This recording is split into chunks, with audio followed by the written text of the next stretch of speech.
मंच पर उपस्थित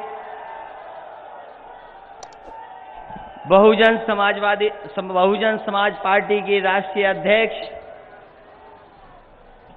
आदरणीय मायावती जी, दूसरे पार्टी के राष्ट्रीय अध्यक्ष राष्ट्रीय लोकदल आदरणीय अजीत सिंह जी, मंच पर उपस्थित सतीश मिश्रा जी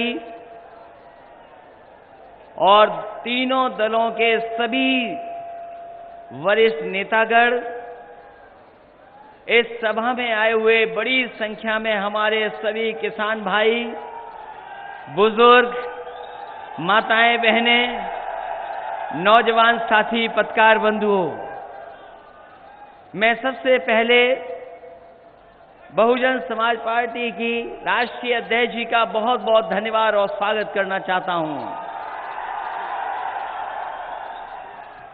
मैं उनके लोगों को और दोनों दल के लोगों को बधाई देना चाहता हूं इस ऐतिहासिक जनसभा के लिए। मैं जिन्हें देख पा रहा हूं और दूसरे मंच में बैठे तमाम हमारे नेता और आई हुई जनता से हम निवेदन और अपील करना चाहते हैं, ये चुनाव इतिहास बनाने का चुनाव है और सहारनपुर की जनता और आसपास की जनता से हम विशेष निवेदन करने आए हैं। वैसे तो यहां के क्षेत्र की और आसपास क्षेत्र की बहुत विशेषताएं हैं। आसपास के जिस जिले को देखें बहुत विशेषताएं हैं, लेकिन हम कहना चाहते हैं जहां पर एक तरफ माता शाकुंभला देवी का प्राचीन मंदिर है, वहीं दूसरी तरफ दारुल उलूम भी एक तरफ खड़ा दूसरी तरफ है,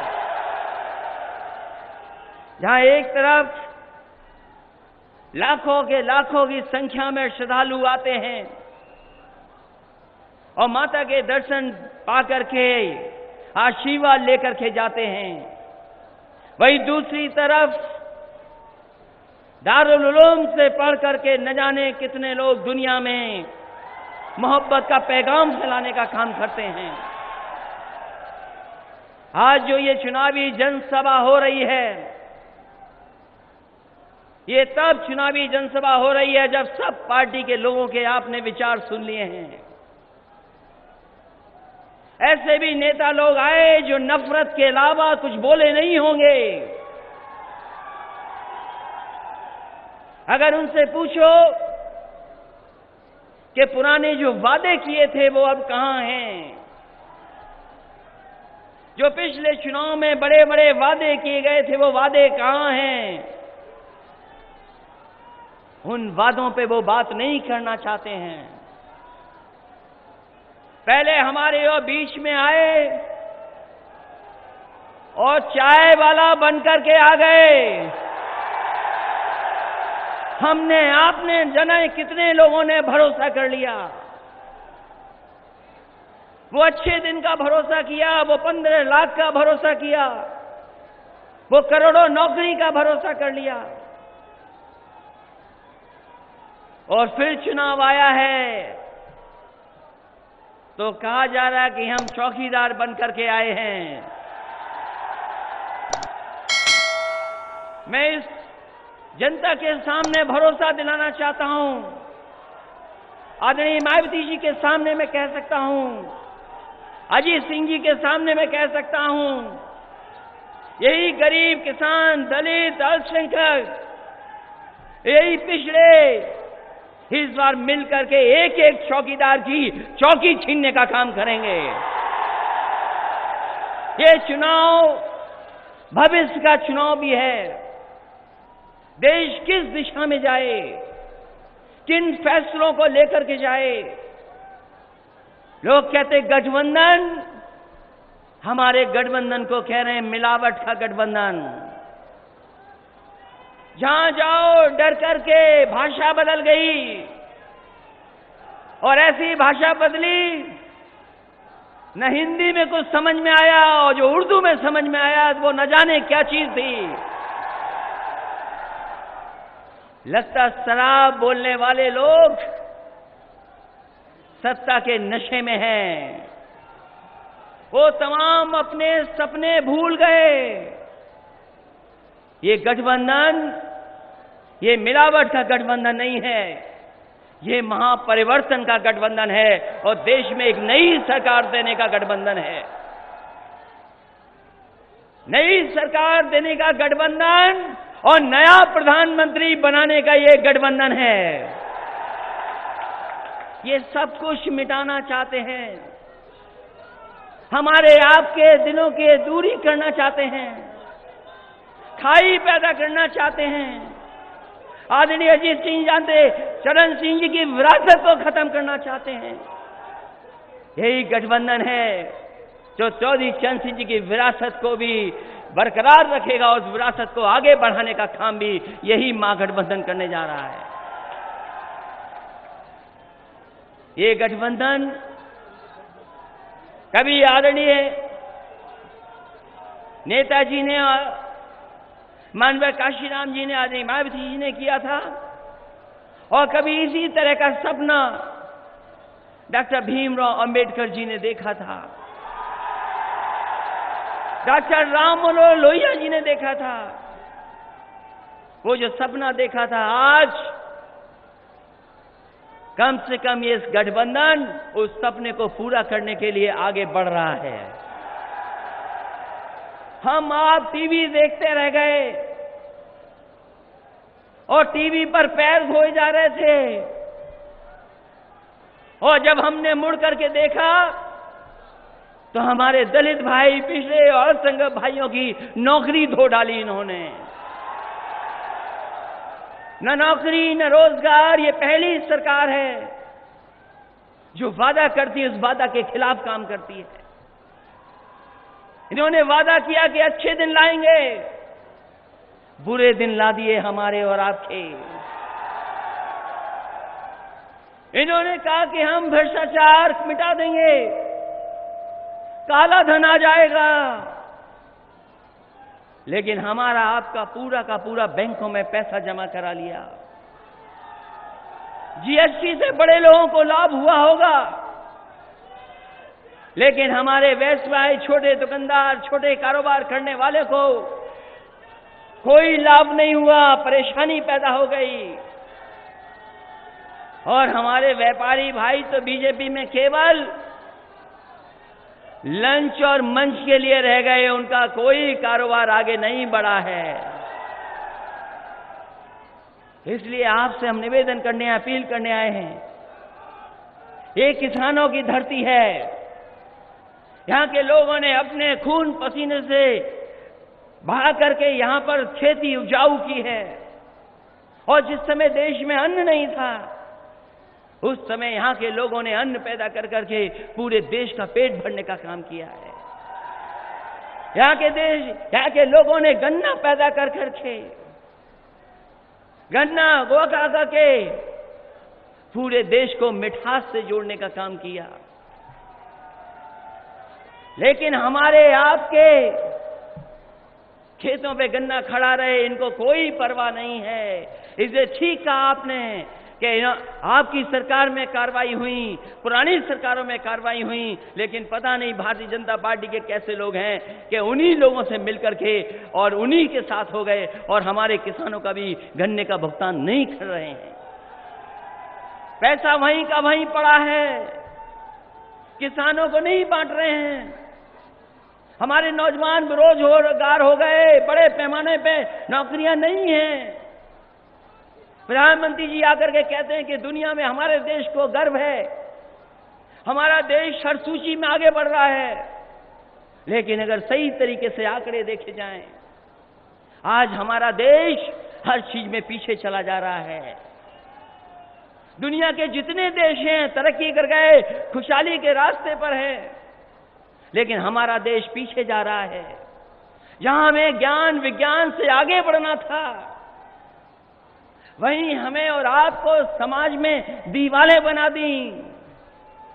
अगर अंग्रेजों ने राज किया था बांट करके, लोगों को बांट करके, दिलों को बांट करके अंग्रेजों ने राज किया था, उससे ज्यादा अगर कोई बांटने का काम कर रहा है हमारे समाज और देश को, तो वो भारतीय जनता पार्टी वाले लोग हैं। और इनका क्या कहना, वैसे तो ये धर्म के ठेकेदार हैं, इनसे पूछो कभी, हमने तो तस्वीरें देखी हैं कैसे नहाते हैं कुंभ में, ये कोई नहीं जानता। और जैसे नहाते हैं, अगर हमारे मुख्यमंत्री जी को देख लोगे तो कभी दोबारा नहीं नहाओगे। और फिर हमारी आपकी बहुत हसरत थी कि कम से कम 56 इंच का सीना दिख जाए, लेकिन वो भी हम कुंभ में नहीं देख पाए। और ये कहते कि राष्ट्रवाद, हमारी सीमाएं अभी भी सुरक्षित नहीं हैं, अभी भी एक एक दिन एक एक जवान शहीद होकर के आ रहा है। अगर किसी की जिम्मेदारी है तो वो भारतीय जनता पार्टी की जिम्मेदारी। देश को धोखा दे दिया, इसलिए हम आपसे विशेष अपील करने आए हैं। ये चुनाव परिवर्तन का चुनाव है, देश को बदलने का चुनाव है, ये भाईचारा कैसे बढ़े उसका चुनाव है, हमारे आपके बीच में जो दूरियां पैदा कर दी उन दूरियों को मिटाने का चुनाव है, और वो नफरत की जो दीवार थी उसको गिराने का चुनाव है। लोग कहते कैसे जीतेंगे? अभी जब उपचुनाव हुए थे उत्तर प्रदेश में, हमें खुशी है इस बात की कि बहुजन समाज पार्टी के एक एक कैडर के कार्यकर्ता ने उसमें सहयोग किया, और उस समय हम लोग गोरखपुर भी जीत गए, फूलपुर भी जीत गए। और इसी धरती पर, इसी कैराना पर, जहां पर दीवार बना दी थी, आपके सहयोग और आपके मदद से वो नफरत की भी दीवार गिराने का काम किया, और वहां भी ऐतिहासिक वोटों से राष्ट्रीय लोकदल जीत गया। इसलिए गठबंधन से घबराए हुए हैं। हम आपसे कहना चाहते हैं कि एक भी वोट घटने ना पाए और एक भी वोट बटने ना पाए, और ये अगर आपने कर दिया तो ऐतिहासिक वोटों से आप जीत करके जाएंगे। और जहां तक सवाल कांग्रेस और बीजेपी का है, अगर कांग्रेस को देखोगे आप नीतियां, और बीजेपी की नीतियों को देखोगे, तो जो कांग्रेस है वही बीजेपी है, और जो वो बीजेपी है वही कांग्रेस है। दोनों में कोई फर्क नजर नहीं आता। इसलिए हम आपसे विशेष अपील करेंगे कि ये महागठबंधन तो देश में बदलाव लाने के लिए है, लेकिन कांग्रेस पार्टी बदलाव नहीं लाना चाहती, वो उत्तर प्रदेश में अपनी पार्टी बनाना चाहती है। तो आपको सोचना होगा कि कौन से लोग हैं जो देश को बनाना चाहते हैं, त्याग कर कर करके और सब कुछ छोड़ कर करके अगर कोई काम कर रहा है तो ये गठबंधन मिल करके काम कर रहा है। इसलिए हम आपसे कहेंगे कि अगर सड़कों का मामला हो तो गठबंधन ने कितनी सड़कें बनाई हैं। मुझे याद है एक बार तहसील में मिलने देवबंद में मैं आया था किसी से, वो कैसी सड़क थी याद कीजिए उस समय पर। अगर मुजफ्फरनगर से आना है, सहारनपुर के से आना है तो कब पहुंचते थे पता ही नहीं था। लेकिन बताओ इतना ऊंचा फ्लाईओवर बन गया, कितनी जल्दी पहुंच जाते हो यहां से वहां, वहां से यहां, ये बताओ जरा। अगर बिजली की समस्या रही होगी तो बिजली की भी समस्या का समाधान किया है। लैपटॉप बांटना पड़ा हुआ, लैपटॉप भी बांट दिया। अगर पेंशन देनी पड़ी होगी और वो भी करके दिखा दिया। हम तो कहना चाहते हैं जो बिजली के बड़े बड़े दावे कर रहे हैं आप, बहुजन समाज पार्टी और समाजवादी पार्टी की दोनों सरकारें मिला लें, दोनों में जितना बिजली का काम हुआ है उतना भारतीय जनता पार्टी ने दिल्ली की 5 साल की सरकार में और उत्तर प्रदेश की 2 साल की सरकार में काम नहीं किया है, नहीं किया है। और हम तो कहते हैं कि इस गठबंधन ने तो बिजली बनाई है। हमें बताएं कि अगर एक भी मेगावाट उत्तर प्रदेश में भारतीय जनता पार्टी की सरकार में बिजली बनी हो तो बता दें। 1 मेगावाट बिजली नहीं बनी और दावा करते हैं हजारों गांव में बिजली पहुंच गई। इसलिए हम आपसे निवेदन करना चाहते हैं, ये चुनाव महापरिवर्तन का भी है और दिल्ली के करीब अगर पहुंचाएगा तो दिल्ली के करीब रहने वाले लोग हैं, यहीं से शुरुआत अच्छी होनी चाहिए। और आज जब नवरात्र के व्रत हैं, हमने तो संकल्प ले लिया कि मन से कभी बोलेंगे तो झूठ नहीं बोलेंगे। हम निवेदन करना चाहते हैं बीजेपी के लोगों से भी कि अब नवरात्र में कम से कम आप भी संकल्प ले लो कि आप भी आज के बाद से कभी झूठ नहीं बोलोगे। इसलिए आप सबसे अपील करता हुआ कि यहां पर बहुजन समाज पार्टी के बिजनौर के लोकसभा के प्रत्याशी हैं मलूक नागर जी, हम अपने समाजवादी साथियों से कहेंगे कि एक एक वोट इनके पक्ष में डालने का काम करना। फजलुर रहमान साहब हैं सहारनपुर से, तबस्सुम हसनपुरा दोबारा लड़ रही हैं कैराना से, अजीत सिंह जी हैं, आदरणीय अजीत सिंह जी हैं मुजफ्फरनगर से, हमारे नौजवान साथी जयंत चौधरी हैं बागपत से। हम आपसे निवेदन करते हैं ये सब के सब प्रत्याशी जीते, सब के सब प्रत्याशी ऐतिहासिक वोटों से जीते हैं।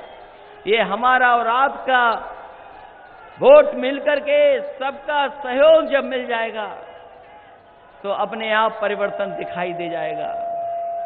इसीलिए हम आपसे चल करके आए और धन्यवाद भी देना चाहते हैं यहाँ की जनता का कि जिस समय न जाने क्या क्या बातें हो रही थी लोकसभा कैराना में, यहां की जनता ने सब कुछ भुला करके इस गठबंधन को जिताने का काम किया था। हम आपके बीच में किसान की खुशहाली चाहते हैं, नौजवान की नौकरी और रोजगार दिलाना चाहते हैं। कैसे महंगाई रुके, कैसे देश आगे बढ़े, कैसे तमाम बीमारियां जो आज हैं कैंसर की, लीवर की, हमारा गरीब कभी इलाज नहीं करा पाता, हमारे दलित भाई पिछड़े नहीं इलाज करा पाते, उनको सस्ता और फ्री इलाज कैसे इंतजाम हो जाए वो इंतजाम करने हैं। इनके जीवन में खुशहाली कैसे आए, इनको सम्मान कैसे मिले और परिवर्तन होकर के देश तरक्की और खुशहाली के रास्ते पे जाए, उसके लिए गठबंधन है। हमें उम्मीद है कि सभी लोग मिलकर के, तीनों दल मिलकर के सभी प्रत्याशियों को जिता करके ऐतिहासिक वोट दे करके उन्हें लोकसभा में पहुंचाएंगे और देश को एक नया प्रधानमंत्री देने का काम करेंगे। बहुत बहुत धन्यवाद और बहुत बहुत आभार प्रकट करता हूं।